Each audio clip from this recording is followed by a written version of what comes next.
A Passover for followers of Christ. A Passover for followers of Christ.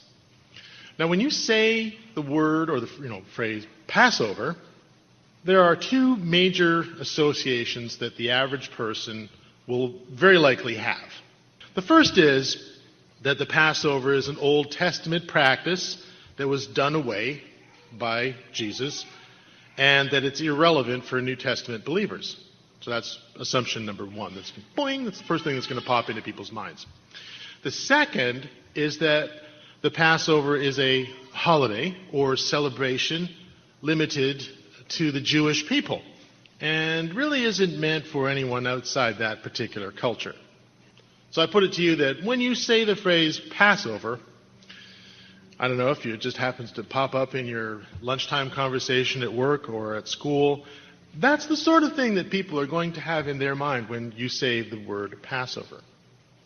So both of these assumptions are wrong.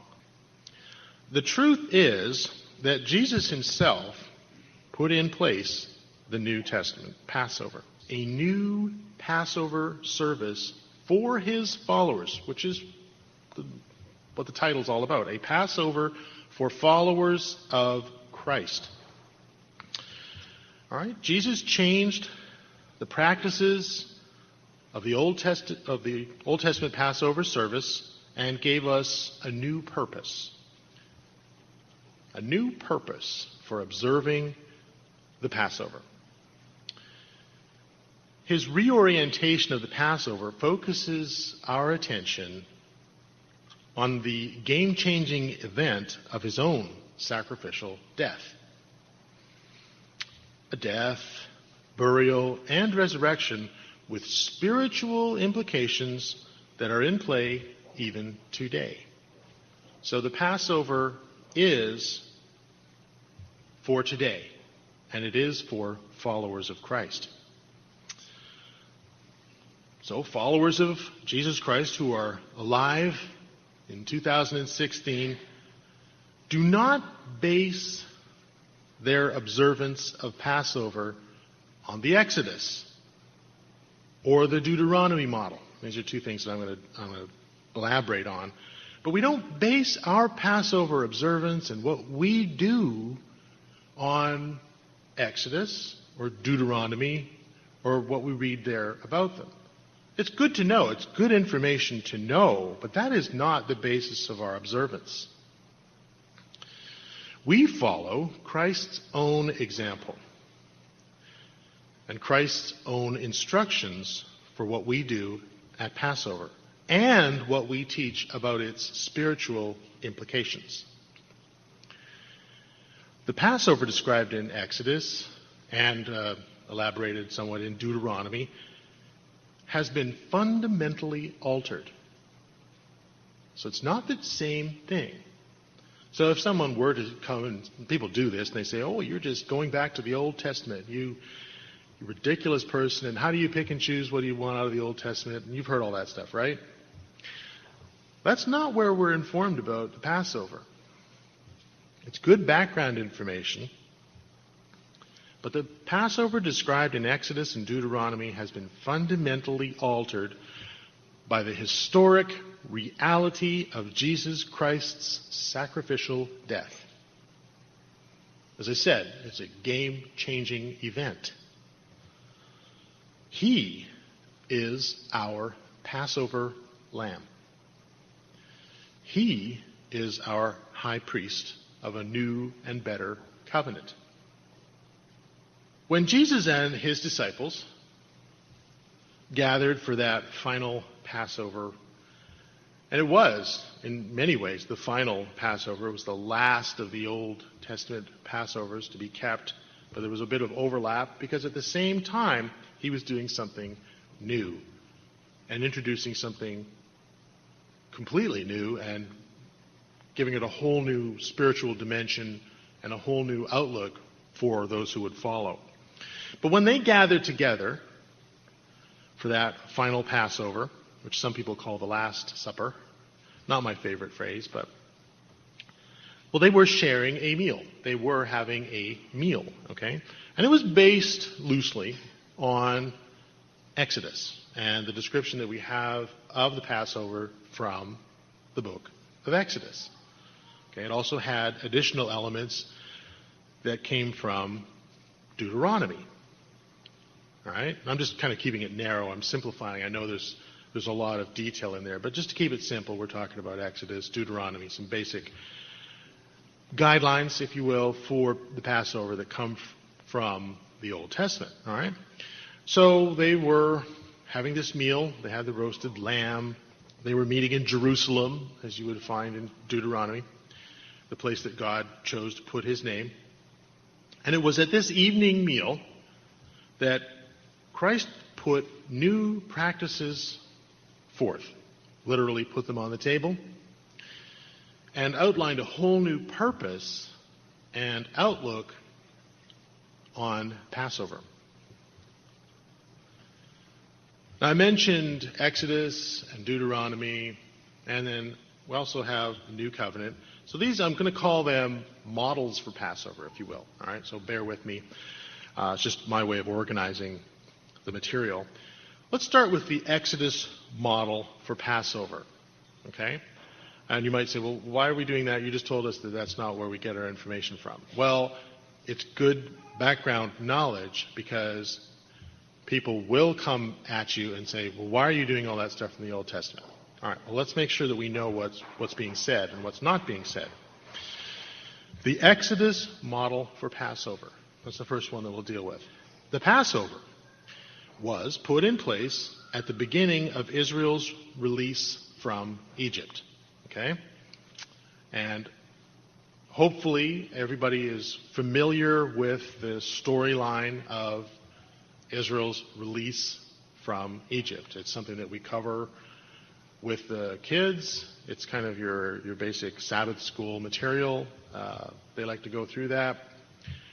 For those of us who came along later on the scene, like myself, 25, I was a little old for Sabbath school. I had to learn it all myself. But the Passover was put in place at the beginning of Israel's release from Egypt. And it's the model. It's the basic model for the Jewish people. They based their Passover observance on the Exodus model. Okay? Now, with that said, they have certainly added plenty of their own non-biblical traditions and kind of layered them on top. So that what you see as the Passover observance now, with all its candles and special plates and special foods and all that kind of stuff, those are traditions of men. Okay? The cedar plate and all that kind of stuff. And some people really get into that kind of stuff. But that's tradition of a group of people called the Jews. It's not biblical. They just have it. They just came up with this stuff. I'm not saying it's right or wrong or whatever, although I would say that it does obscure, for many people, the true meaning of the Passover. Okay? For them, for the Jewish people that I was referencing, the Passover is an annual memorial of their own national and cultural history. I think that's their main focus. I can't speak for all people, but that's what I see, that's what I observe as an outsider, that it is an annual memorial of their own national and cultural history. To understand the roots of the Exodus model for Passover, we have to go back to Abraham, all the way back to the very beginning to Abraham. Let's do that. Turn to Genesis 12, verses 1 through 4. The call of Abraham. That's the little headliner that I have in my Bible. I'm sure you have something similar to that in yours. Genesis 12, verses 1 through 4. The Lord said to Abram, "Go from your country, your people, and your father's household to the land I will show you. I will make you into a great nation, and I will bless you. I will make your name great, and you will be a blessing. I will bless those who bless you, and whoever curses you I will curse. And all the peoples on earth will be blessed through you. key verse. So Abram went, as the Lord had told him, and Lot went with him. And Abram was 75 years old when he set out from Haran. So he's being called out from a culture and a place. Well, most of us know it as the Babylonian culture. He's being called out of this and asked, okay, let's go, asked by God to go somewhere else. We're going to draw you out. We're going to go somewhere else. I'm going to do all this really cool stuff. God appears to this man named Abram with a purpose. And the purpose that he had was to create a nation, among other purposes, but I'm going to focus on that. I'm going to make out of you a great nation. We just read that. Not just any old nation. There were plenty of nations already. If that's all that was required, if that was all that God was interested in, he could have just taken one off the shelf. God was creating a nation that would be separate from the many other nations of the world. It would be separate and distinct. The nation would be created by God to perform certain functions. I'm not going to go, I don't have a full list of all the multi functions. I'm just going to focus on a couple, just to give you the idea. Certain functions, for example, to receive and preserve his commandments and his word. One of the primary functions of the nation of Israel. His commandments, his laws, his statutes, and to preserve them and to pass them along to future generations. I think they also served the purpose of providing a suitable culture into which the Christ, the Messiah, could be born. I think it would have been very difficult for the whole thing to work out if the Messiah were born into some bizarre pagan cannibal culture. So, in a sense, Israel provided this culture, this environment in which the Messiah could be born and could fulfill his purpose. That's a different subject, but the point is that the nation was created by God to be separate and distinct, and it had a purpose in God's overarching plan. Again, that's a whole other subject. But let's go back to Genesis, and let's take a couple of chapters forward to Genesis 15, verses 18 through 21. On that day, the Lord made a covenant with Abram and said, "To your descendants I will give this land from the Wadi of Egypt to the great river the Euphrates, the land of the Kenites, Kenizzites, Cadmonites, Hittites, Perizzites, Rephaites, Amorites, Canaanites, Girgashites, and Jebusites." All these people, generally known as Canaan, and this area that we know as Israel or Palestine or whatever. He's giving them a promise. Okay, I'm going to make you a nation, and I'm going to put you in a land. And this is the land I'm going to give you. A nation needs land, does it not? Let's take a look at, just back up a little bit, Genesis 15, verses 13 and 14. He also gave them part of a promise that was kind of not so great, at least not from my perspective.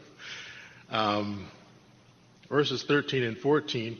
Then the Lord said to him, to Abram, and this was taking place while they were going through this process of ratifying this agreement between the two of them. Okay, and in the process of it, Abraham kind of went into a trance, if you will. He went into a deep sleep. It says, Abraham fell into a deep sleep with a thick and dreadful darkness over him.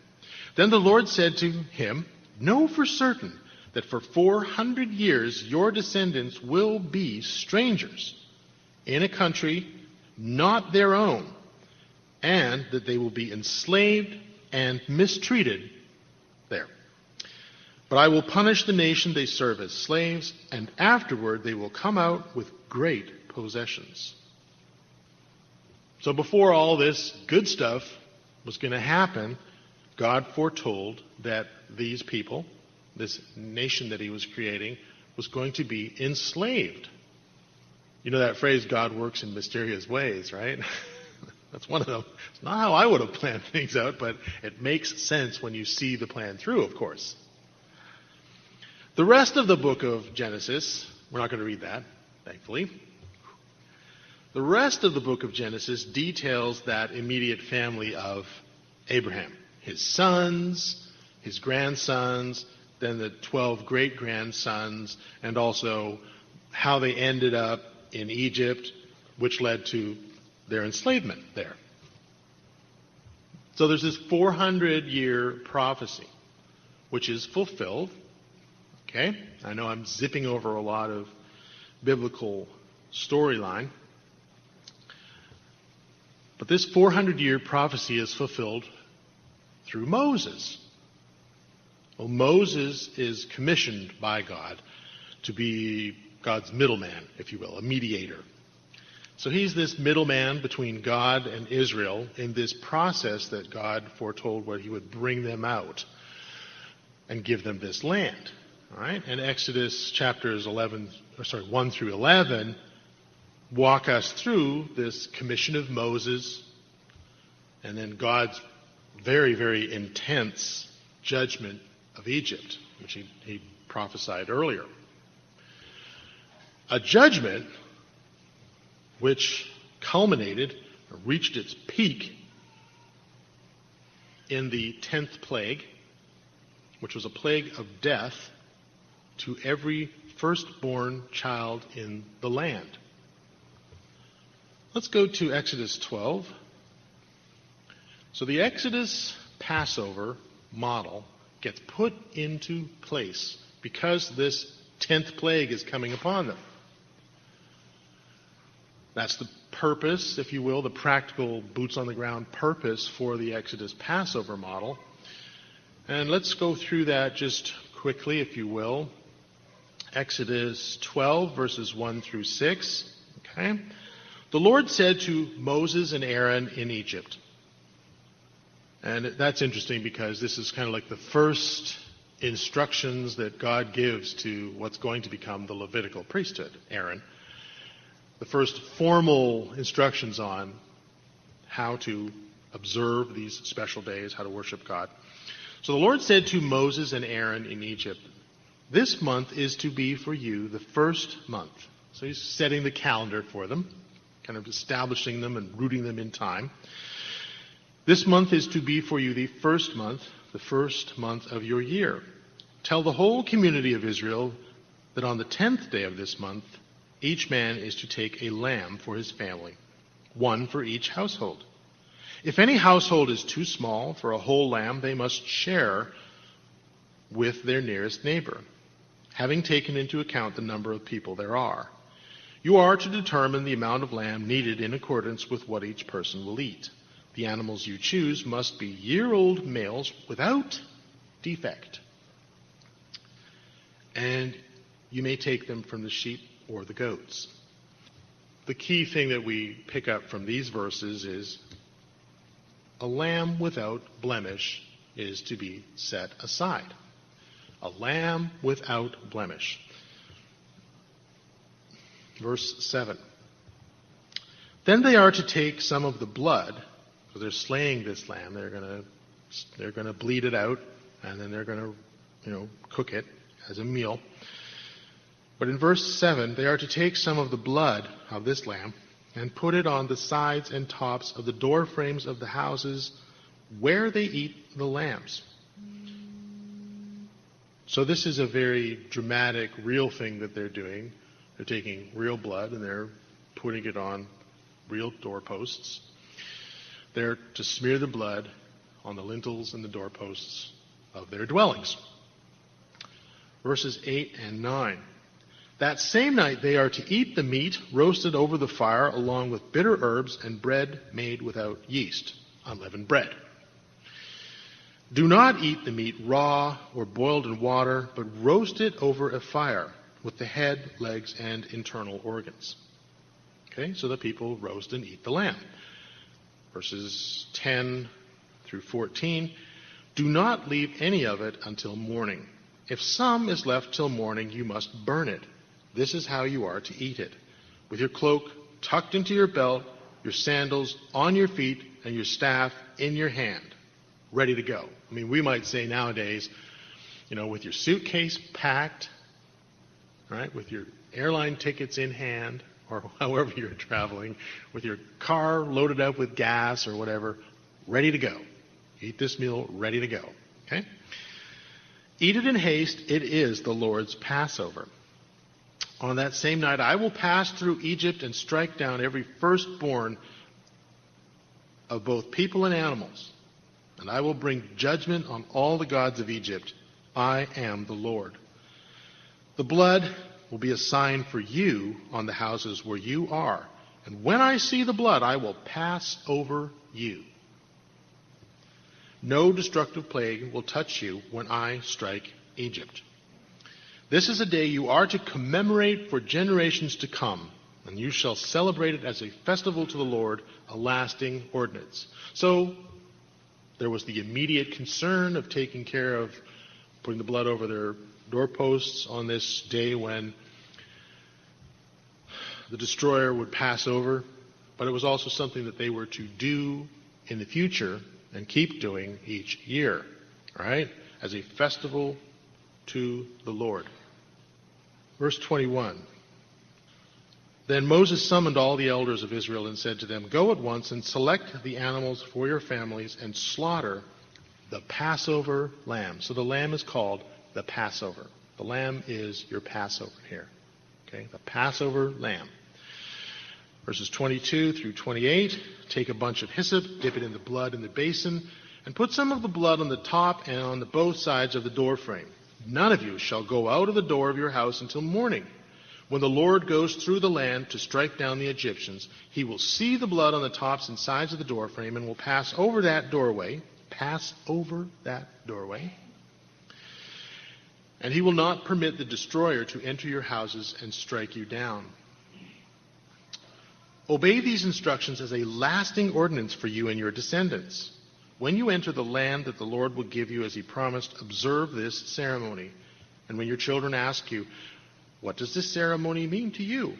Then tell them, it is the Passover sacrifice to the Lord, who passed over the houses of the Israelites in Egypt and spared our houses when he struck down the Egyptians. Then the people bowed down and they worshipped.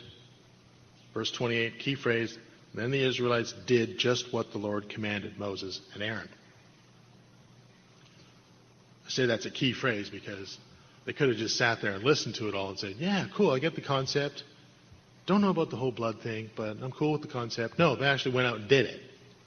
Right? Israel trusted God.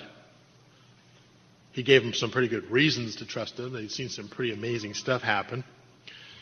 They believed God, and because they believed, they did what God asked them to do. Key concept. I could make a whole sermon out of that. Okay, I mentioned the Deuteronomy model for Passover. Okay? The Deuteronomy model for Passover. Well, the people were drawn out of Egypt, drawn out of their slavery. Okay? And there was some exciting stuff along the way. Galloping horses and rushing waters and all kinds of stuff like that. People came to Mount Sinai. They came to the mountain. God was there. And he made an additional covenant which was now the nation of Israel. So he'd made this covenant with Abraham before. Okay, he made this deal with Abraham. And now he's making an additional covenant with the nation of Israel, the descendants of Abraham. And this covenant was going to be somewhat different from the covenant that he made with Abraham. Okay? That covenant that he made with Abraham is discussed very fully in the New Testament. Paul goes through that in great detail. Covenant of kind of like a man-to-man, if you will, well, God-to-man covenant. And the covenant that was made at Mount Sinai was a little different and had some different features to it. For one thing, it was what I'm going to call a national covenant. God's covenant with an entire nation of people. Okay? And it was based on the model of a king, if you will, which would be God. Okay? And subjects, who would be Israel. Okay? God the king had drawn them out of or won them from the king of Egypt and, kind of thrashed him. So God was the conquering king. He had these subjects now, Israel. So there's a king, there's subjects with laws to govern them. His commandments, laws, statutes, and judgments. And the terms of the covenant, I know I'm simplifying, the terms of the covenant were you, the subjects, okay, obey me, Yahweh, okay, your king. So you subjects obey me, your king, and you live within the bounds of my laws, and I will protect and bless you. If you, subjects, refuse to obey me, then you will be punished. I will not protect you, and I will not bless you. Included in the covenant at Mount Sinai was a modification for instructions for observing the Passover. The modification was along national lines as well. Turn with me to Deuteronomy 16, verses 1 through 7. Speaking through the mediator Moses, God says, observe the month of Aviv, this first month, and celebrate the Passover of the Lord your God, because in the month of Aviv, he brought you out of Egypt by night. Sacrifice as the Passover to the Lord your God an animal from your flock or herd at the place the Lord will choose as a dwelling for his name. Do not eat it with bread made with yeast, but for 7 days eat unleavened bread, the bread of affliction, because you left Egypt in haste, so that all the days of your life you may remember the time of your departure from Egypt. Let no yeast be found in your possession in all your land for 7 days. Do not let any of the meat you sacrifice on the morning of the first day remain, on the evening of the first day remain until the morning. You must not sacrifice the Passover in any town the Lord your God gives you, except in the place he will choose as a dwelling place for his name. There you must sacrifice the Passover in the evening when the sun goes down on the anniversary of your departure from Egypt. Roast it and eat it at the place the Lord your God will choose. Then in the morning return to your tents. So the change was given when Israel, and Deuteronomy is when Israel's right there on the border. They're ready to pour into the land of Canaan, but they're stopped at the border and they go through this basically long sermon from Moses, we know as Deuteronomy, the second reading of the law.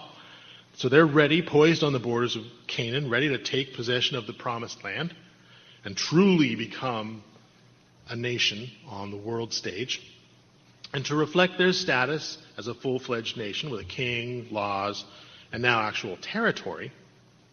The Passover was changed as well. It was now to be celebrated in a central location, for the entire nation. That central location was to be decided upon by God.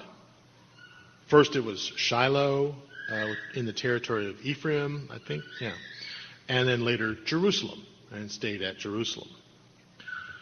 So we've got the Exodus model for Passover, then we've got the Deuteronomy model for Passover, which kind of built on that or changed it a little bit. Now we've got the New Covenant model for Passover. This is the one that's really important. The final mode for Passover is the New Covenant Passover.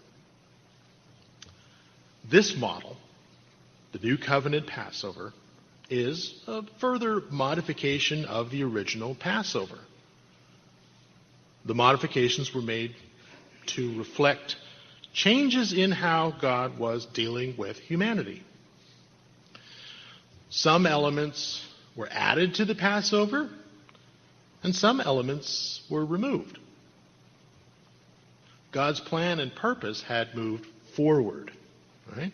The Christ had come. God would no longer restrict his work to Israel only. Just a couple among many, but those are pretty fundamental changes. So these modifications that I'm referring to were put in place, but they were not put in place by people We said, we need to do something to reflect these changes. It wasn't put in place by a church. The modifications to the Passover that I'm calling the New Covenant Passover were put in place by Jesus Christ himself.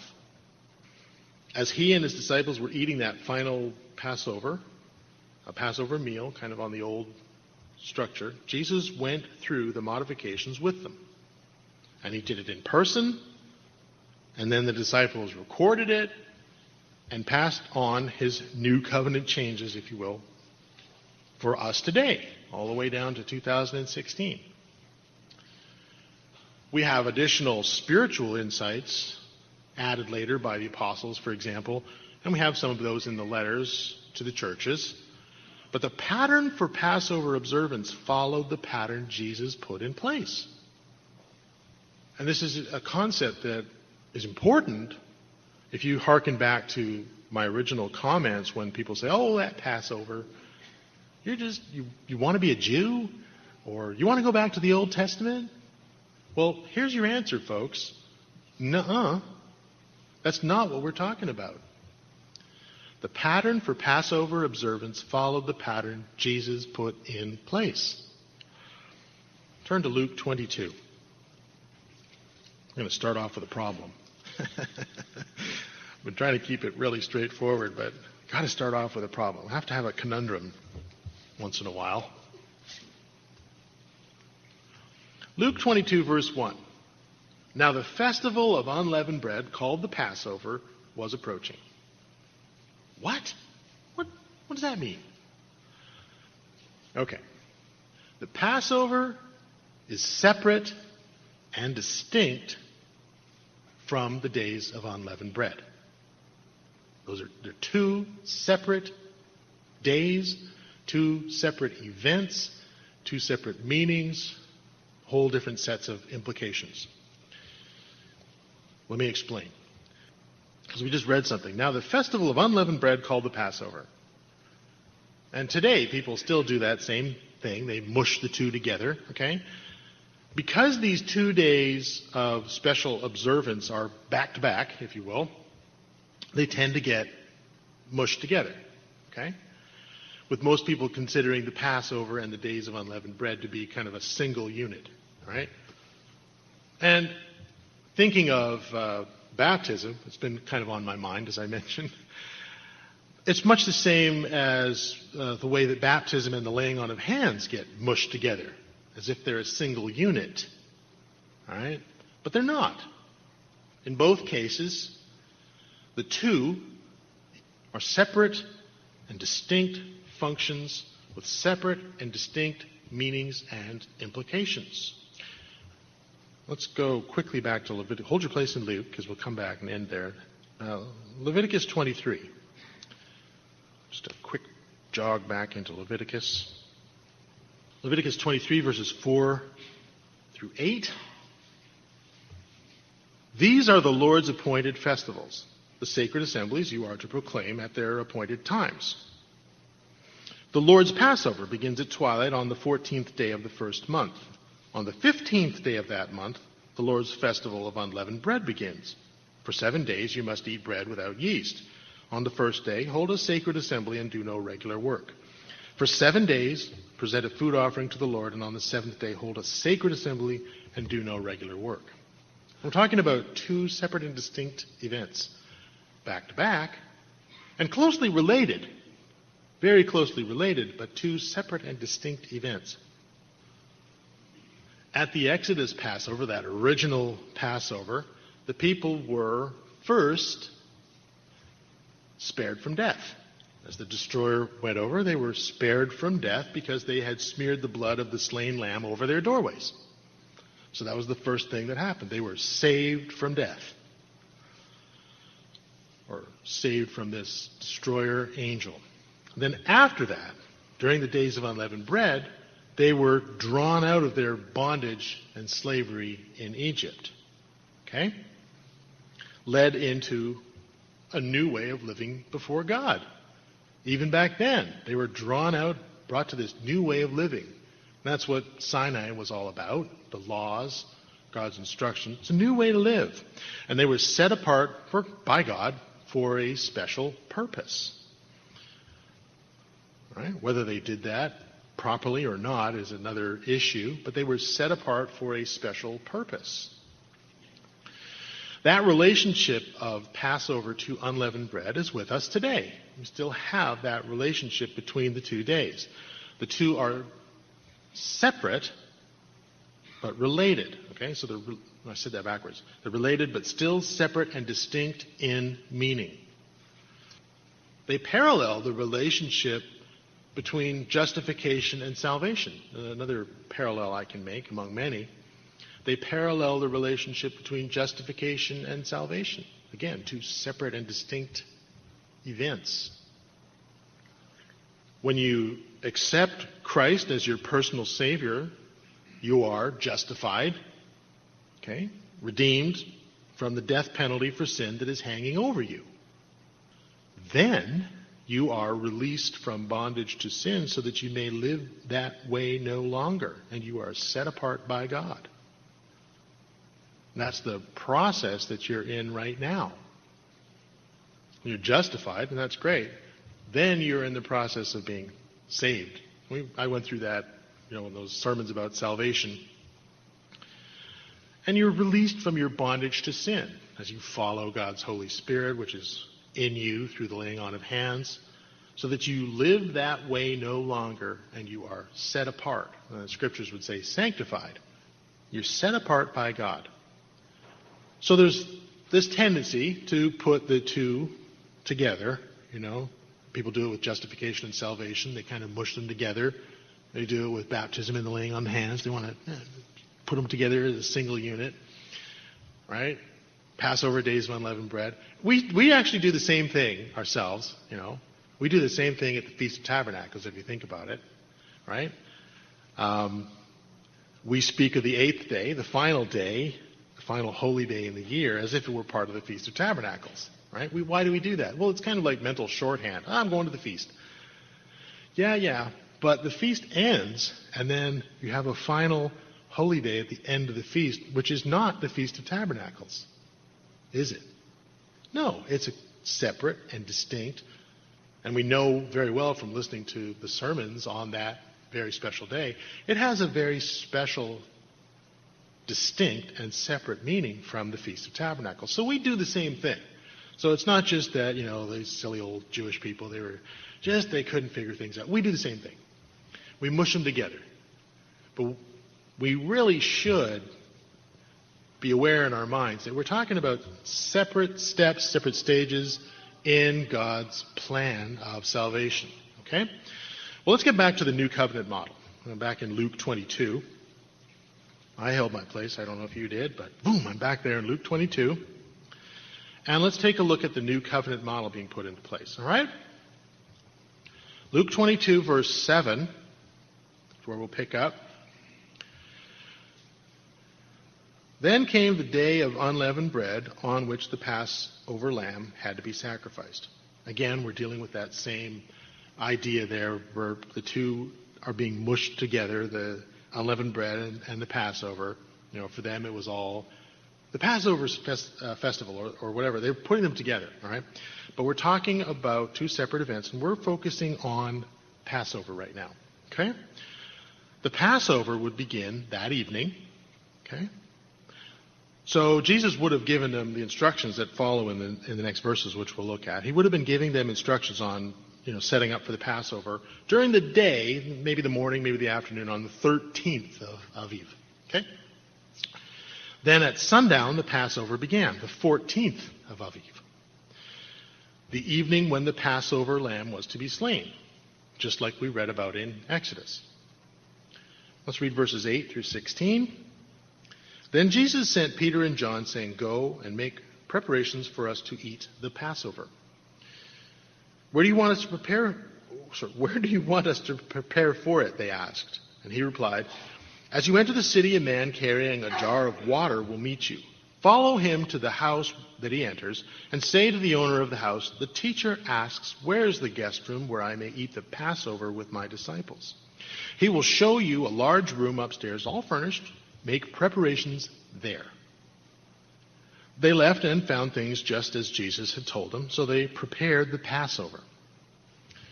When the hour came, Jesus and his apostles reclined at the table, and he said to them, I have eagerly desired to eat this Passover with you before I suffer. For I tell you, I will not eat it again until it finds fulfillment in the kingdom of God. So Jesus clearly indicates, I think this was very obvious, this is a Passover service. No more complicated than that. That's my main takeaway from those verses for now. Jesus clearly indicates that what they were preparing for and to be participating in is a Passover. Let's read verses 17 through 20. So after taking the cup, he gave thanks and said, take this and divide it among you. For I tell you, I will not drink again from the fruit of the vine until the kingdom of God comes. And he took bread, gave thanks, and broke it, and gave it to them, saying, this is my body given for you. Do this in remembrance of me. Okay? In the same way, after supper, he took the cup, saying, this cup is the new covenant in my blood, which is poured out for you. So Jesus put in place, very short, very succinct, if you will, and there are other accounts in the parallel Gospels, but Jesus put in place a new Passover service. The roasted lamb and the bitter herbs were replaced with bread and wine. And it makes sense. Sacrificing the life of a lamb as a substitute for our own life was no longer necessary. Why? And this is a point that is applicable to all the holy days, all the sacrifices in that. Why? Why is it no longer necessary? The sacrifice of Jesus' own perfect and unblemished life would from that point forward be the only sacrifice necessary. As we read in Hebrews, and you can read it on your own, it would take place only once, but be applicable for all people for all time. So the lamb was yesterday's news, because the real deal had happened.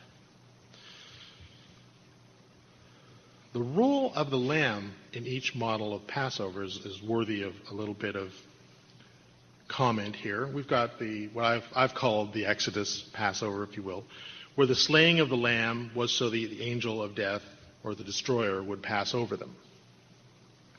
The Deuteronomy Passover, the slaying of the lamb, was done as a memorial. A memorial for the people to remember the Exodus Passover. So they could look back and remember, God has done this wonderful thing for you, and it's a memorial. Looking back to that amazing event that took place at that very first Passover. So that's the Exodus Passover, then you've got the Deuteronomy Passover, and then something really significant happens. I'm going to call this the real Passover. Making stuff up, but yeah. Jesus is sacrificed as our Passover. This is the game changer. The first two Passover models were only symbolic. The death of a mere lamb could not really pay the price for the life of a human being. Okay? Animal lives were clearly not on the same level as human lives. And again, the book of Hebrews goes through this in great detail, and I recommend that you take a look at that. Okay? The blood of bulls and goats and lambs could never do what needs to be done. Again, Hebrews goes through that in great detail. The lamb, this Passover lamb, was only a placeholder, if you will. It was only a placeholder for the real death that would happen at a future time, going, if you're thinking from the vantage point of being there in Israel, in Egypt, okay, it was looking forward to something that would take place far in the future, okay? And that future event was Jesus' death. It was a real death. It was not a symbol or a sign of something yet to come. It was a real death that had real meaning in human history. The New Covenant Passover. So we looked at the Exodus Passover, the Deuteronomy Passover, then I'm going to call it, I don't know, you could call it many different things, but Jesus as our Passover. And the New Covenant Passover. So Jesus set these things for us to do in place as the real Passover was happening. He had to do it before he died. So the New Covenant Passover. Let's flip over to 1 Corinthians 5, verse 7. Good place to be. Round out the discussion of the New Covenant Passover. 1 Corinthians 5, verse 7. I've said this. Now we can quote it. Paul talking here of the whole deal, the days of unleavened bread and the Passover, says, get rid of the old yeast so that you may be a new unleavened batch, for you really are. The key phrase I want to focus in on here is, for Christ, our Passover Lamb, has been sacrificed. So Christ is our Passover. He is our Passover Lamb. He is our Passover. His life. And now that the real thing has happened in actual human history, we don't need a symbol that looks forward to it anymore. The lamb, a symbolic or sacrificial lamb, is no longer necessary. Therefore, a change was made in the observance of the Passover because of real things that had happened in real human history. And Jesus' own words, we read them, Jesus' own words put into place new symbols for the Passover of bread and wine. His body, his blood. And from that point forward, the Passover is performed as a memorial of Jesus' death. So it's fundamentally altered. No longer looking back at that Passover from Exodus, when the nation was led out of Egypt. The Passover is now a memorial of Jesus' death. Do this in remembrance of me.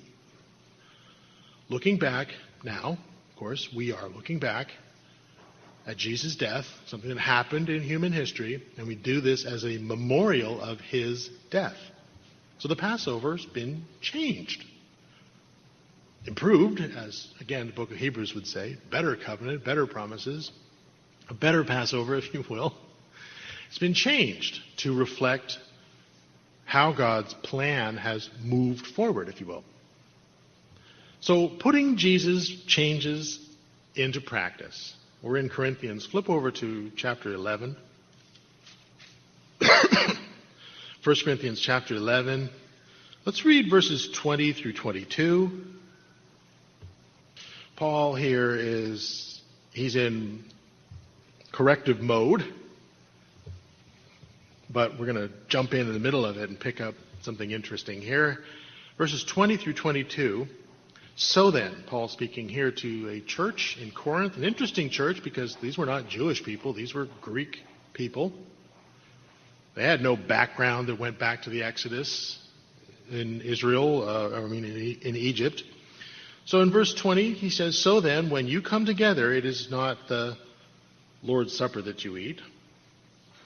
The old Passover might be a better translation there.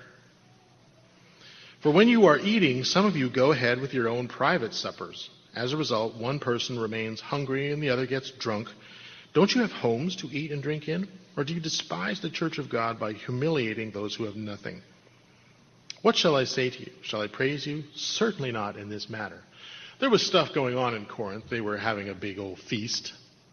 Rich people had more food than poor people, and they were making the poor people kind of eat in the broom closet or whatever they were doing. And kind of, establishing a pecking order, and Paul said, enough! This is not what the Passover is all about. Let's read verses 33 and 34. Skipping ahead. So then, my brothers and sisters, when you gather to eat, you should all eat together. Anyone who is hungry should eat something at home, so that when you meet together, it may not result in judgment. And when I come, I will give further directions. So we no longer have a meal during the ceremony. The meal is no longer necessary if you think about it, because there's no lamb. There's no lamb to be slain. Jesus is our Passover lamb. We don't need a lamb to look forward to a future event. It's happened. There's no lamb, no need for a meal. Let's drop down. Actually, we'll back up a little bit. Verses 23 through 25. Talking about the Passover to this church in Corinth. Again, not a group of people who were Jewish. They had no reason to commemorate the saving of Israel out of Egypt. It was none of their business. They didn't mean anything to them. They were Greeks. But the Passover meant something for them. And Paul says, "For I received from the Lord what I also passed on to you. The Lord Jesus, on the night he was betrayed, took bread. And when he had given thanks, he broke it and said, 'This is my body, which is for you. Do this in remembrance of me.' In the same way, after supper, he took the cup, saying, 'This cup is the new covenant in my blood. Do this whenever you drink it in remembrance of me.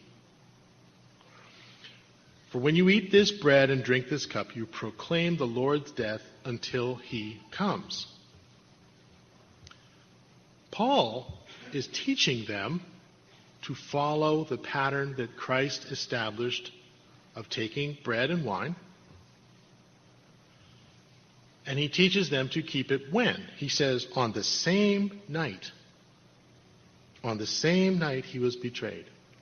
So Paul is teaching them to follow this pattern that Christ has established of taking bread and wine, and he teaches them to keep it on the same night, not some different day, not anytime you jolly well please. Well, I'd like to do that every day, or every week, or every Wednesday, or every Thursday, or not at all, which is exactly what people do. But on that same night, Jesus was betrayed, okay? The evening of the 14th of Aviv. Also notice that Paul was teaching the new Passover model, how to observe the Passover, again, to these people who were not Jews.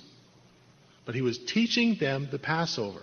What meaning would it have for them if it was not the new covenant Passover? None. None, I don't think. The new covenant Passover model is for followers of Christ. It is not a Jewish ceremony. I don't have anything against, what Jewish people do. I think they've missed the boat. But it's important for the people of God to recognize and realize this is not something we do that's kind of like hearkening back to this national cultural day for the Jewish people. That has nothing to do with what we do. That is not our purpose. That is not our point. It's interesting, and it has some spiritual insight that we can get from the whole concept of God's salvation from slavery and so forth. But the meaning and purpose of it that we have and that we understand, it's ours. Now, in keeping with that desire to follow Jesus' own pattern, we also include ceremonial foot washing, which you can read about in John 13, verses 1 through 17. And we'll go over that. I know we're going to do it during the Passover. But this was also a new element introduced by Christ. There's no foot washing in the Exodus or Deuteronomy models. Okay? Just like there's no wine in either of those models either, if you think about it. What Jesus was introducing was new stuff. Same day, same principles in a sense of salvation, justification, and being brought into a new life, but meant for you. And they've been put in place by God, made flesh, namely Jesus Christ. I can't cite an authority more authoritative than that. The Passover. Drawing to a close here. The Passover is not an Old Testament ceremony. And as you can see, I hope, it is thoroughly New Testament in how it is to be observed and its spiritual significance for the followers of Christ. Neither is it a national or cultural celebration of the Jewish people. The meaning of the day has been changed by God himself in the person of Jesus Christ. Passover is now a remembrance of the personal redemption of each and every person who has become a disciple of Christ. Those who follow Christ. The Lamb of the Exodus and the Deuteronomy Passover, again, only looked forward in anticipation, hope, to the actual sacrifice of the true Lamb of God, Jesus Christ. That Lamb has come. It's done. It's part of human history now. It happened. A real event in the space-time continuum. And that Lamb was and is, because he lives now, Jesus Christ. And he gave us a new way of observing the Passover. It's 100% biblical, and it's ours. It's ours as a memorial to remember always the sacrifice of Jesus Christ.